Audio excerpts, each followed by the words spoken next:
ଜୟ ଜଗନ୍ନାଥ ଶତାବନ୍ଧ 29 ଜୁଲାଇ ଶ୍ରାବଣ ମାସର ଦ୍ୱିତୀୟ ସୋମବାର ଧରଣୀ ନକ୍ଷତ୍ର ଧନ ବୈଭବ ପ୍ରାଚୁର୍ଯ୍ୟ ଐଶ୍ୱର୍ଯ୍ୟ ଏବଂ ପ୍ରେମ ପ୍ରାପ୍ତି ପାଇଁ ଅତ୍ୟନ୍ତ ମଙ୍ଗଳକର ଦିନଟିଏ ଅତ୍ୟନ୍ତ ପୁଣ୍ୟତିଥି। ତେଣୁ କ'ଣ କରିବେ ଏହି ଦିନ ଆପଣମାନେ ଗୋଟିଏ ସୁନ୍ଦର ପ୍ରତିକାର କହୁଛି କରନ୍ତୁ, ଦେଖିବେ ଜୀବନରେ ସବୁକିଛି ପ୍ରାପ୍ତି ହେବ।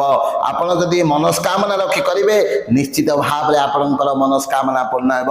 ତାହେଲେ କ'ଣ କରିବେ ନା ସ୍ନାନ ପରେ ସକାଳେ ଆପଣଙ୍କର ଡାହାଣ ହସ୍ତରେ 11 ଟୋପା ମହୁକୁ ନେବେ ଏବଂ ଆପଣଙ୍କର ବାମ ହସ୍ତର ବୃଦ୍ଧ ଆଙ୍ଗୁଳି ଦ୍ୱାରା ସେହି ମହୁଟିକୁ ଛୁଇଁଦେବେ ଏବଂ ଛୁଇଁ ସାରିବା ପରେ ତାକୁ କ'ଣ କରିବେ ଶିବଲିଙ୍ଗ ଉପରେ ଅର୍ପଣ କରିଦେବେ ଏବଂ ଯେତେବେଳେ ଅର୍ପଣ କରିବେ ଗୋଟିଏ ମନ୍ତ୍ର କହୁଛି, ଏହି ମନ୍ତ୍ରଟିକୁ ଉଚ୍ଚାରଣ କରିବେ। ତାହେଲେ ମନ୍ତ୍ରଟିକୁ ମନେ ରଖନ୍ତୁ, ଓಂ ଶୁଂ ଶୁକ୍ରାୟ ନମଃ।